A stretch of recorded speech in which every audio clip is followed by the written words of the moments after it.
Сәлеметсіздер ме? Жанайдар Мусин атындағы Көкшетау жоғары қазақ педагогикалық колледжі.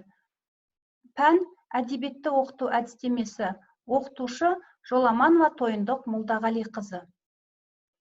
Бүгінгі оқылатын дәріс тақырыбы эссе жазу әдістемесі мен ерекшеліктері. Сабақтың смарт мақсаты, жазылым дағдысы, оның түрлері жайлы мәлімет бере отырып, эссе жазу әдістемесі мен ерекшеліктерін болашақ педагог мамандарға меңгерту. Жоспар: бірінші, жазылым дағдысы, оның түрлері. Екінші, эссе жазу әдістемесі мен ерекшеліктері. Үшінші, эссенің түрлері, оларды жазудың өзіндік ерекшеліктері. Жазылым 4 дағдының ішінде оқушының нәтижесін көрсететін, мұғалімнің өнім алатын дағдысы болып табылады.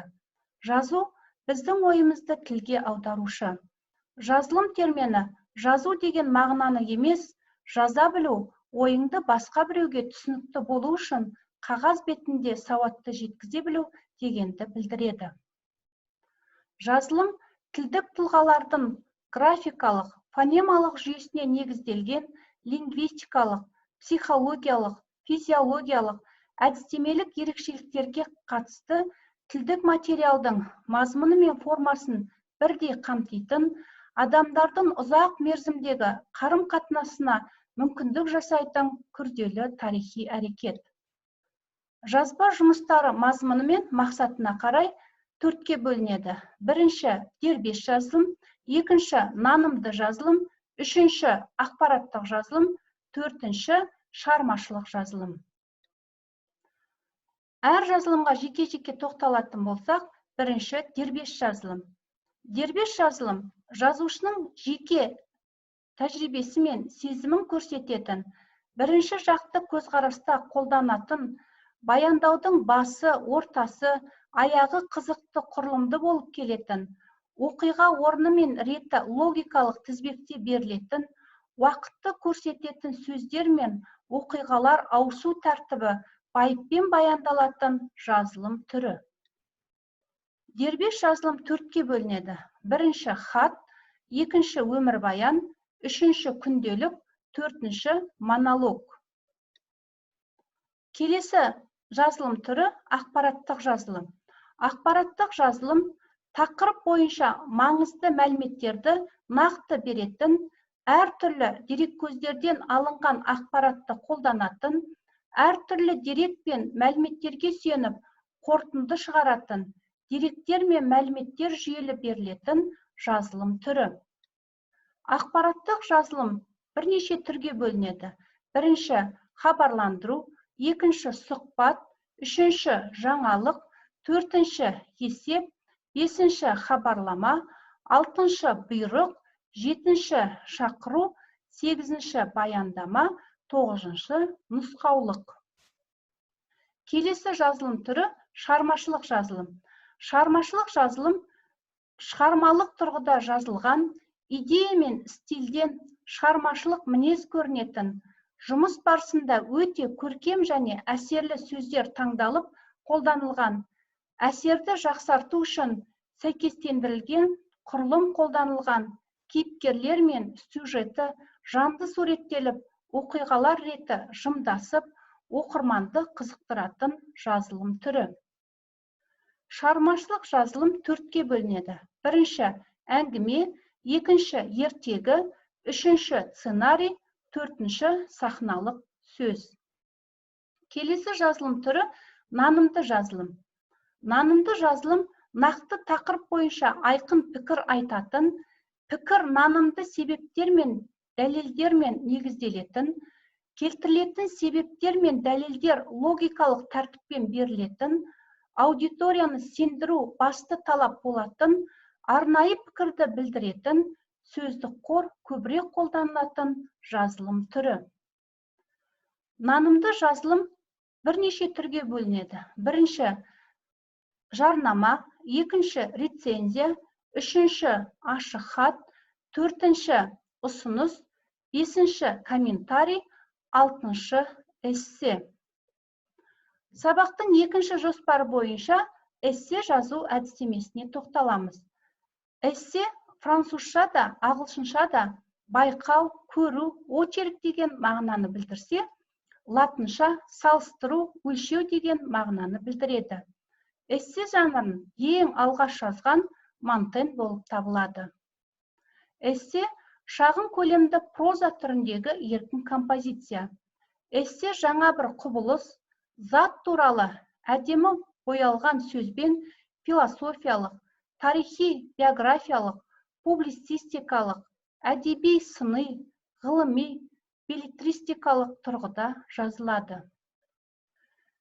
Эссе жазудағы мақсат өз бетінше автордың шығармашылық ойлау дағдысын жетілдіру, әртүрлі тезистер, дәлелдер келтіре отырып, берілген тақырыпты ашу.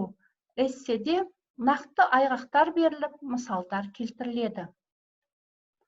Эссеге тақырыптардың шектеусіздігі, автордың өз тәжірибесіне негізделген жеке позицияның еркін мазмұндалуы тән. Эссе жазуда ең алдымен өзіңнің хабарлайтын, жазатын, ой толғайтын, талқылайтын нәрсең туралы анық білуің керек. Сондай-ақ эссе жазуға итермелеген не нәрсе, эссені кім оқитынын түсіну өте маңызды. Оқырманның назарын өзіңе аударатын, мүмкін болса қарсы жауап реакциясын тудыратындай өз ойыңды, сезіміңді, көңіл күйіңді жеткізу үшін мәнерлі, мазмұнды сөздерді дұрыс талдай білу керек.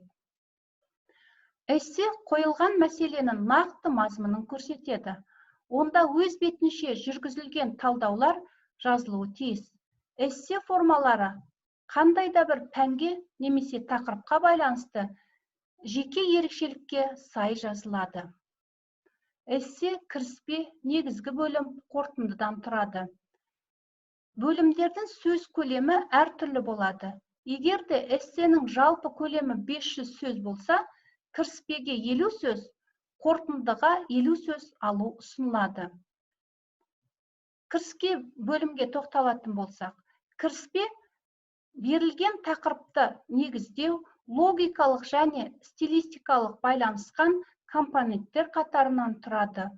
Бұл кезде жазу барысында ашқалы отырған тақырыпқа сұрақтарды дұрыс қою керек. Кіріспе жазу барысында аталған тақырыпқа анықтама беру керек пе? Мен алған тақырып неліктен маңызды? Менің тұжырымдауымда қандай түсініктер қолданылуы мүмкін? Мен тақырыпты кішкене тақырыпшаларға бөле алам ба? Тағы сол сияқты сұрақтарға жауап іздеген жөн. Келесі бөлігі негізгі бөлім. Негізгі бөлім тақырыптың теориялық негізімен сұрақтың мазмұнын жазу. Мұнда эссенің негізгі мазмұны жазылады. Сондықтан негізгі бөлімді шағын тақырыпшаларға бөлуге болады. Шағын тақырыпшаларды аргументті түрде тұжырымдау негізгі сұраққа жауап беруге көмектеседі. Берілген тақырыптағы аргументтер мен талдаудар, позицияларды көрсету арқылы негізгі бөлімді толық жазуға мүмкіндік туады. Келесі бөлімі қорытынды бөлімі. Қорытынды жалпыланған және аргументі бар, қолдану аймағы көрсетілген және тағы басқа түрде болуы мүмкін. Эссенің қорытынды бөлімінде негізгі бөлімде айтылған сұрақтың мәнін бекітеді. Мазмұнның маңыздылығын ашады. Қорытынды бөлімінде қолданылатын әдістер қайталау, иллюстрация, цитата, әсер беретін тұжырым. Эссе жазу үшін қажет дәлелдеу аппаратының құрылымы. Дәлелдеу белгілі бір тұжырымға негізделген және оған байланысты шын мәніндегі тұжырымды анықтау үшін қолданылатын логикалық тәсілдер жиынтығы. Ол сенім наныммен байланысты, бірақ онымен тең емес. Аргументтеу немесе дәлелдеу ғылымға және қоғамдық тарихи тәжірибеге сүйенеді. Сенім жорамал ол нақты дәлелденбеген білімге негізделеді. Эссе сипаттамалық, анықтамалық, хабарламалық, салыстырмалы немесе керағар дәлелдеме, аргументтік, әдеби болып бірнеше түрге бөлінеді. Әр эссенің түріне тоқталатын болсақ, бірінші сипаттамалық эссе. Сипаттамалық эссенің мақсаты адамның, жердің, заттың бейнесін сипаттау болып табылады. Детальдар арқылы оқырманға сипатталған затты елестеткізеді. Келесі екінші түрі анықтамалық эссе. Анықтамалық эссенің мақсаты дәлелдер, терминдер арқылы берілген тақырыптың мағынасын ашу. Үшінші эссенің түрі хабарлама эссе. Хабарлама эссе субъективті көзқараспен оқиғаны сипаттау және бірінші жақта өткен немесе осы шақта жазылатын эссе түрі хабарламалық эссе болып табылады. Хроникалық реттілікте жазыла бермесе де, адамның тәжірибесі мен ойына сүйенеді. Әңгімешінің ойын және субъективтіліктің жалпы белгілерін бейнелеу бұл эссенің басты мақсаты. Салыстырмалы немесе керағар эссе. Салыстырмалы немесе керағар эссенің мақсаты екі немесе одан да көп мәселелердің қарым-қатынастарын тарқатып жазу. Басты мақсат жеңіл-желпі айырмашылықтар мен ұқсастықтар табу жеткіліксіз екенін көрсету. Бірден көзге түсе бермейтін болса да, олардың арасындағы маңызды айырмашылықтар мен қатынастарын терең зерттеу нәтижесі көрсетеді. Келесі эссенің түрі дәлелдеме эссе. Дәлелдемелік эссенің мақсаты айтылған оймен оқырманды көндіру, оқырманның зейінін аудартып, қатаң дәлелдер көрсету арқылы жазылады. Келесі эссенің түрі аргументтік эссе. Аргументтік эссе көбінесе қарама-қайшылық тудыратын тақырыптарда жазылады. Аргументтер қолдайтын себептермен бірге берілуі тиіс. Қарсы ойларды көрсету немесе оларды жоққа шығару бұл эссе типінің жалпы сипаттамасы. Келесі эссенің түрі әдеби эссе. Әдеби эссе басқа эссе түрлеріне ұқсамайды. Біріншіден, ол әдеби шығармаларға негізделеді. Екіншіден, автордың айтқысы келген идеяларын болжап түсінуге негізделеді. Яғни, түсіндірмені қажет ететін пікірталас немесе жұмбақты табуды қажет етеді.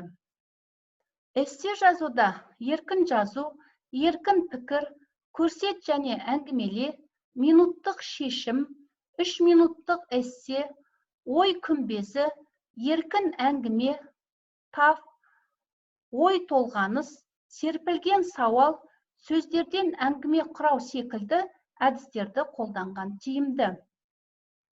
Эссе жазудағы тиімді әдістердің бірі ретінде ой күмбезі әдісіне тоқталатын болсақ, оқушылар эссе жазуда 4 бағытта жұмыс жасайды. Бірінші бағыты ой қазығы. Ой қазығы жазылатын ойдың негізгі сөзін тауып, қарапайым түсініктер мен ұғымдардың табиғатын айқындайды, яғни эссенің кіріспе бөлімін жазады. Екінші бағыт ой желісі. Ой желісі негізгі сөзбен өрбейтін ой пікірді талдап, алған білімді қолдану және жан-жақты зерделеуге мүмкіндік береді. Яғни алған тақырып бойынша проблемалық сұрақтар туындатып, алған білімін қолданып, сұрақтарға жауап бере отырып, тақырыпты ашуға әрекет етеді. Үшінші бағыт ой өрімі. Ой өрімі оқушылардың пікірлері мен ой түйіндерді жинақтап, салыстыру, дәйектеу, дәлелдеу, өзге ұқсайтын құбылыстармен салыстыруға, ой көркемдігі мен құрылымдық сипатын ашуға, ізденіске бағдар беруді көздейді. Яғни, нақты аргумент, фактілер келтіре отырып, тақырыпты аша түседі. Төртінші бағыт ой күмбезі. Ой күмбезі шығармашылық және ізденіс нәтижесінде ойдың маңызы мен мәнін ашуға, олардың қажеттілігі мен орнын айқындап, баға беруге жетелейді. Яғни, түйіндей отырып, қорытынды жасайды. Келесі талданатын әдістің түрі таф әдісі. ТАФ әдісі бойынша нағыз еңбек адамы деген тақырыпта 2 сөзден тұратын эссе жазса, Т, яғни тезис, яғни бұл кіріспе бөлім 20 сөзден тұрады. А, аргумент, Ф, факты, Т, талдау. Яғни бұлар негізгі бөлімді құрайды. Т, тұжырым, яғни тұжырым жасай отырып қорытындылайды. Қорытынды 20 сөзден тұрады. Еркін әңгіме әдісі әдеби эссе жазуда өте тиімді. Еркін әңгіме әдісінің тиімділігі оқыған көркем шығармаға өз көзқарасын білдіре отырып, нақты факты келтіріп талдау жасай алады. Өз ойына рефлексия жасайды, шығармашылық тұрғыдан ойлана алады. Таным әрекеті үрдісінде қарым-қатынаста шеберлік артады. Оқылым, тыңдалым, жазылым дағдылары қалыптасады. Назарларыңызға рахмет, сау болыңыздар.